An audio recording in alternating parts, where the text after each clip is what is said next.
Welcome to It's Your Space. I'm Mary Cox, Seattle-based, New York-bred interior designer who firmly believes that subconsciously, design choices psychologically and physically influence how you feel in a space.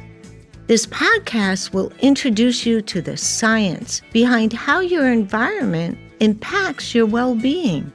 I'm often asked what my process is for designing a space. It's easy. I listen. Because the truth is, you actually know what you want, and I know how to get you there.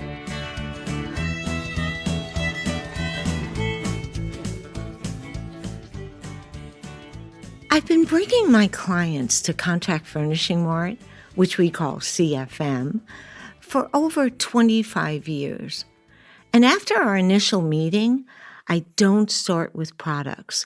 I start by listening, really listening to how they want to feel in their home, not to the Pinterest boards they've collected. And I call this creative listening. There's tremendous psychological power in these design decisions. Every finish, texture, and scent influences mood and your well-being. And as designers, we have both the privilege and the responsibility to use that power thoughtfully. Today, I want to walk you through how creative listening shaped a new home we designed in Reno, Nevada, and how Tony Medecke at CFM helped bring it to life. From the very first meeting, we paid attention to what truly mattered. The client would state things like, "I cherish my grandmother's antique armoire.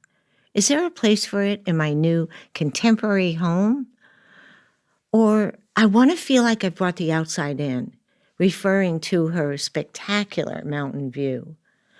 Those comments became the catalyst for the entire design direction. The project didn't start with finishes or furniture.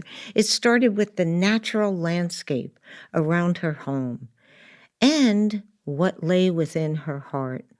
Because designing her home was about creating an environment that would nurture her inside and out. Initially, she thought the armoire should go in the master closet, but once I understood how important it was to her, the solution became clear.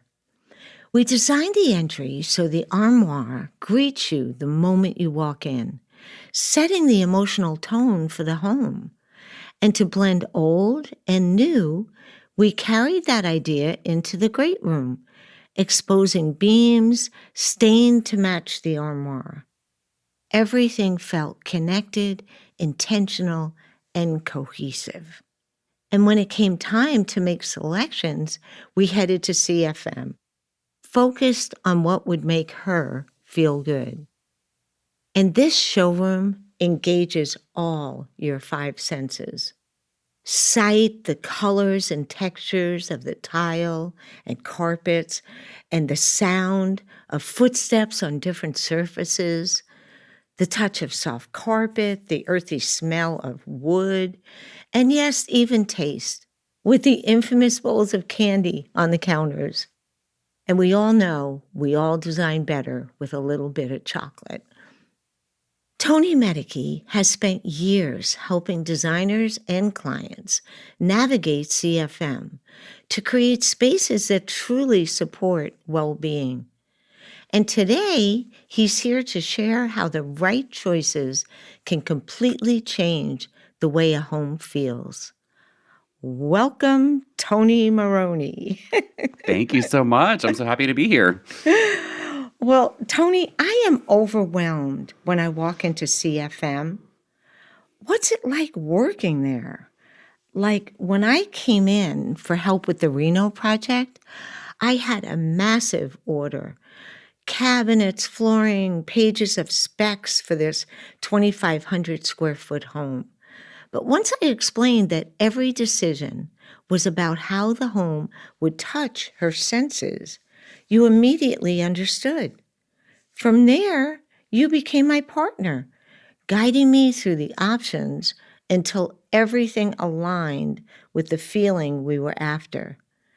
The feeling that would carry her memories into this new chapter. How do you do it? Well, I'll tell you, Mary, working in the Redmond showroom, it's like I compare it to working on an aircraft carrier. I have so many people coming in all day with different projects, different needs, different wants, and I'm there at the front desk as they walk in to help them navigate through the thousands of choices we have in the showroom and educating them about the selections and why there's a science behind why they need to select this tile or this flooring or this carpet. There's a reason why they need to have this in their life. Well, Tony, that's the power of design when it's rooted in both emotion and science. And when what you see, hear, touch, smell, and even taste, they all work together to support your well-being. You told me that the reason you got a BS instead of a BA, and you graduated from? The Ohio State University. Yay, go Buckeyes, okay. But you wanted to study the science behind interior design. Why does our brain react to scale? Well, when you're designing a space or a page layout or a product or anything when it comes to design, it's important to understand the scale and why you're creating things with high contrast, with a light color and a dark color, and why the eye appreciates those things and it works well in a space. There's a lot that goes into having a BS in design versus a BA. I'm not just picking out colors and making things pretty. There's a reason why you're picking the things that you're selecting. And, the way it makes you feel, the way it provokes a response. These are all things that we need to consider when we're selecting our tile or our, even the clothes that you wear. There's a lot of thought process behind that people don't realize. And I know you talked to me about Frank Lloyd Wright and the compress and release theory. Could you elaborate on the science behind that? Yes. Yeah. So Frank Lloyd Wright, the first time I went to a Frank Lloyd Wright property, it was Taliesin West in Scottsdale, Arizona. Nice. And the tour guide was incredible, told us the story of how that was his school and, what he did with his students and things like that. Right. But then when you enter every space in Taliesin West, and I think most of all of Frank Lloyd Wright's projects, he has this notion of compress and release. So when you enter the space, you're confined in this smaller area, and it's getting you ready for the big reveal of the room that you're getting ready to enter. So you're evoking an emotional response when you enter every space. And that's really cool and really important. You don't just walk into a room. There's an entryway. There's, a section that, welcomes you into the space. And then you go down the hallway and you go into the living room or you go into the kitchen. There's a lot to it. What about the sense of touch? Why does something feel good on your hands? And why does that matter? How marble feels different to wood. And, people come in and they'll say, oh, that might be too slippery or whatever. I see that every day. People come in and they'll look at a carpet or a flooring and they instantly want to touch it. And they see something and it visually looks soft or cold or hard. And that's a response that they're getting and they want to have that in their space that they're living in. And, they're selecting flooring and, if the flooring has a texture to it, people will instantly think, oh, is this going to be hard to clean? Or is this going to feel weird when I put my foot on it? People take their shoes off and their socks off all the time. And that's what they're supposed to do. You don't buy a bed without laying on the mattress first. You kind of have to get in there and really experience that texture and that surface. And how it responds and reacts to you personally. Absolutely. I know I had an unexpected remodel recently, and we had a leak, upstairs in the bathroom, which has hardwood floors, and we were going to take them all out and put in tile. And at the last minute, I changed my mind, and I made it, nope, keep the hardwood. Redo the whole bathroom, the damage that leaked through to the kitchen and all, but because I like the feel of the wood under my feet. Exactly. It's warm. There's something, inviting. yeah, there's something It's about natural. it. So now, do customers react differently when they come in? That's a great question to ask you. To the sound of different floorings, like the tile may look great in the photo they bring in because they say, this is what I want. But can you point out that it's very noisy flooring and looks good but sounds bad? I mean, because I know myself, it's like so many times people bring in visuals and I think you're not taking into it the sound. Oh, definitely. Some people, they want to shop on price or a picture that they found on Pinterest or on social media. And they describe their lifestyle and what they do and how many dogs they have, and they have children. And the flooring that they select, that's a big thing. If they're an active household and they want flooring that's waterproof or scratch resistant, all those types of things. There are different types of flooring that do have a clicky sound when you walk on them because they're not meant for that heavy of a traffic pattern in the space. So a laminate versus an acoustical underlayment on an LVT. There's so many different little facets of selections that I'm there to help guide them and understand the science again behind why this is the right product for your lifestyle, not just because of what it costs or how it looks, but this is why you should be looking at this. Do you think most people do come in and have, some kind of visual, a picture, let's say, or a good old Pinterest, that says, I want it to look just like this, but they don't take into account the amount of noise that if we're talking about sound, that will create in their space with their kids, their dogs, their husband walking heavy, I don't know. But do you think that they mostly come in and don't have an understanding of that? All the time. People have, I can't tell you, it's every day people come in with a picture, a magazine article, something that they found on Houzz or Pinterest, and it's a lifestyle or an image of something that they want to be, but it's not who they really are. So I think it's up to myself and for designers to kind of pull that. You need to ask more questions. You need to find out what makes you happy. What do you want? What's a starting point? What's a place that you love, a vacation spot that you've always wanted to go to or always go back to, something that evokes emotion because you're spending a lot of time in this space and you want it to be yours. So it's up to us as designers and industry professionals to help pull that out of them. And since we're talking about the senses, right? How does CFM address the sense of smell? You said an emotional trigger for clients is that they state they always want their products. Can they easily be cleaned? They're always talking about clean. Yes. Can it be clean? I always get that too. Well, Mary, can that be cleaned? And I think, really?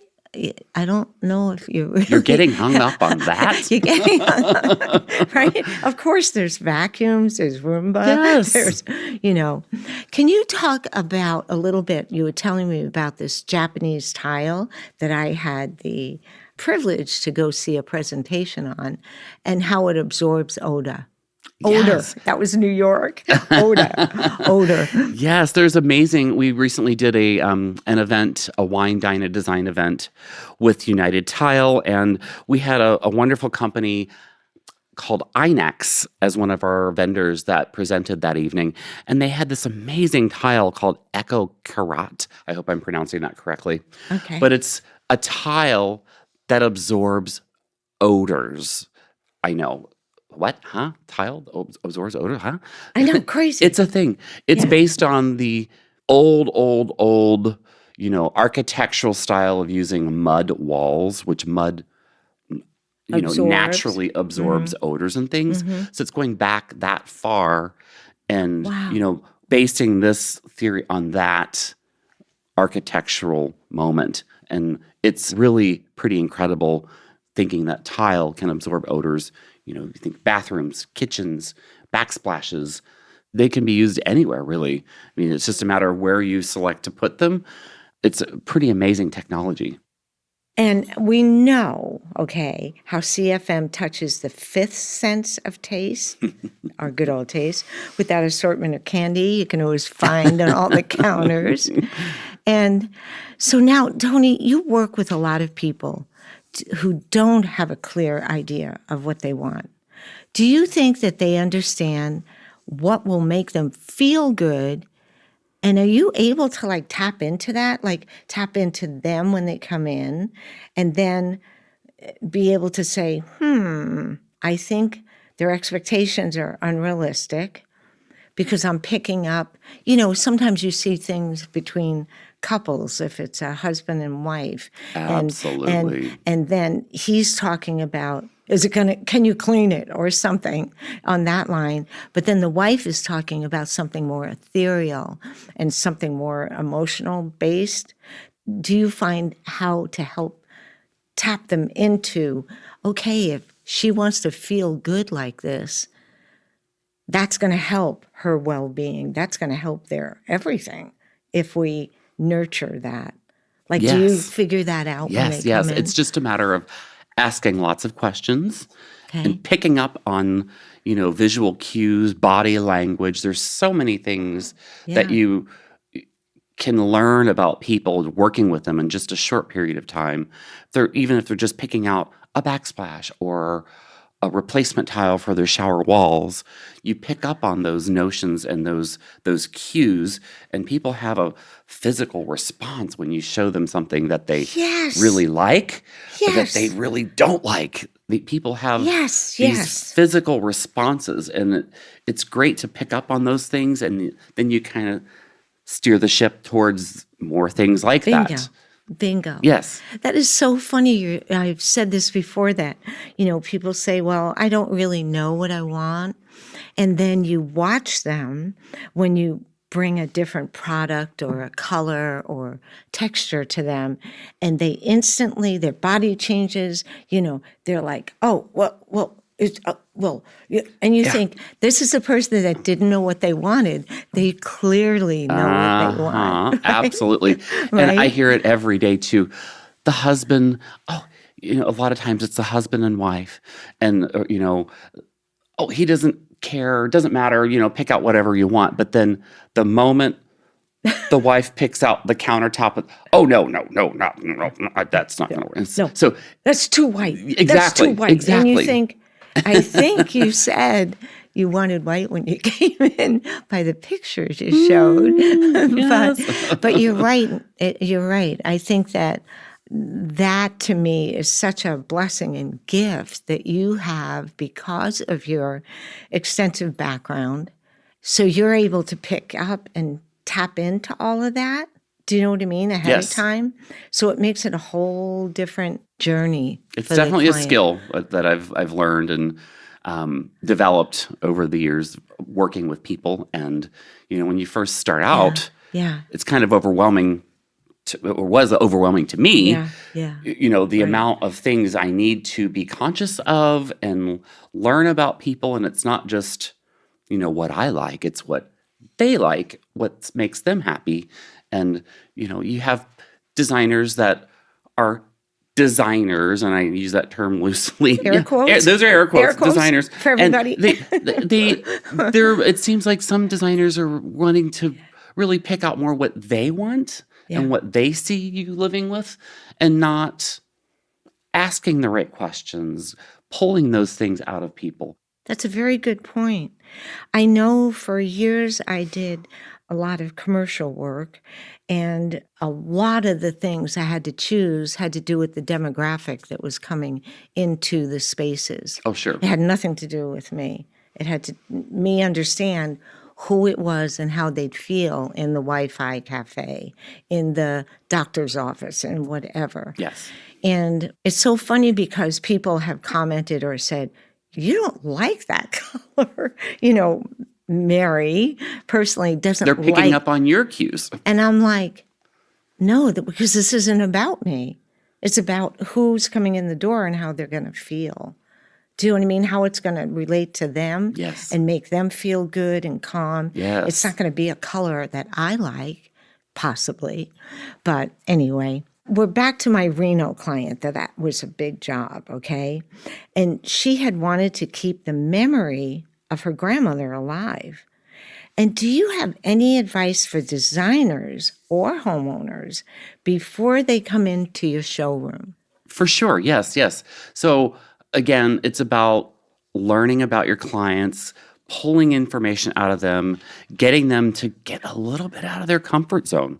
You want people to, imagine spaces and push them a little bit out of their comfort zone. Mm-hmm. And 100% absolutely, I truly believe that when you do that and you push people a little bit and they throw them something that they would have never selected, but know it looks amazing with their design and with their space. And every single time that I've done that, and I've seen this happen over and over again, you push them a little bit and they select that and they're like, gosh, I never would have chosen that. Right. But you know what? I love it. And I thank you so much for doing that for me because I just absolutely love that. And that's just the most rewarding thing is to see somebody happy. And you just, when you have a design that is just amazing and people love it, it's just, there's nothing like that. It's just the most incredible feeling for them and for us as designers. That's interesting because it comes back to your motivation, which I'm hearing loud and clear, is that you have an understanding of design, of science, of how things will affect them physically and their health, everything. You're already picking that up. And then the other part of the equation is that it makes you feel good. Yes. You just, you go, oh, I know, myself. I want to do that again. Yeah, I know. That feeling when a job is totally done and a client will say something to you or they'll come back into the showroom to go, Mary, this makes us feel so good. And I think, yay, all that work. Did something right. That you did, you feel like you're doing something with the world. Do you know what I mean? Of helping it. But anyway, everything that you've been talking about has been extraordinary to me because you brought it back home to how you navigate this massive showroom with choices and how you've done it for me forever. Because I come in with a game plan and then I'm like, I didn't think about that. Oh, no, wait a minute. No. And then you're constantly introducing me to, do you realize because you're trying to evoke this feeling, did you see this? Because you're very up to date on everything. Yes. And speaking of which, I know that you have gone to Cosentino factory. Oh my And gosh. I just thought, what the heck, if you want to add your little story that you had gone to Spain and the story behind walking down the streets. Oh, yes. We could explain to them what Cosentino is since I have the bottle right here. Cosentino is an amazing company. They manufacture quartz countertops, natural stone, and Decton, which is more of a porcelain-based product that's good which I have used in many projects, and I just think it's the coolest stuff. It's amazing. I was so privileged and so lucky to be able to go to Spain and go tour the Cosentino facility. And they were amazing. We got to see the factory and how they produce all these products. But then at the end of the trip, we took a walking tour of the city of Granada. And Granada was just like a fairy tale. We were walking down the streets of this ancient city, and we had a tour guide with earphones, and we were listening to him tell us the story of the architecture and the tiles and the streets and everything that you saw and the history behind that. And it was so beautiful. And there was music playing, this Moorish music that was playing in the background.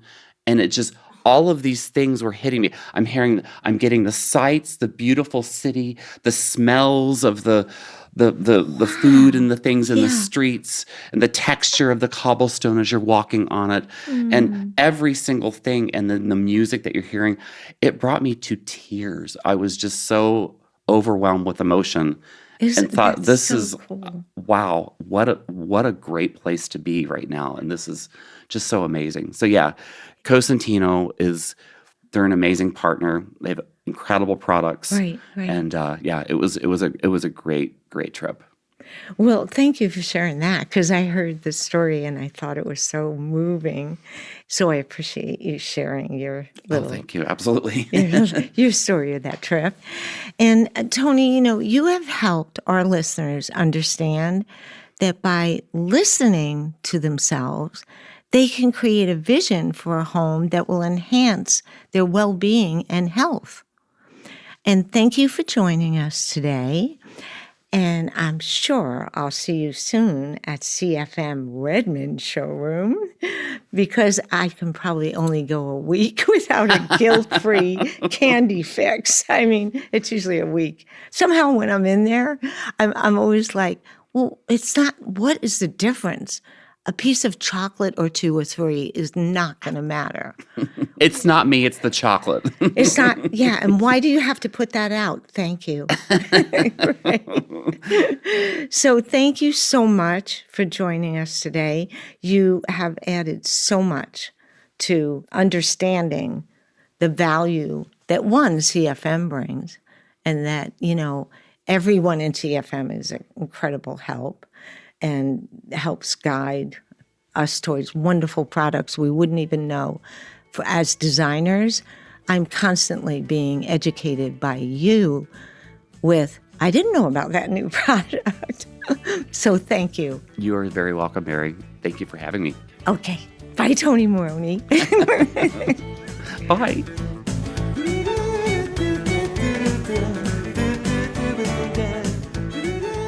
I hope that this podcast will help empower you and teach you how to pursue your vision for your home by becoming aware of how design elements make you feel. We have many creative and inspiring guests joining us in future podcasts, sharing their knowledge and experiences with holistic design. And we're very excited about hearing from all of you and learning about your reactions to different design components. We welcome your comments and likes, and of course, would greatly appreciate you subscribing to our channel. Till next time, remember to start listening to yourself, because it's about you. It's your home. It's your space.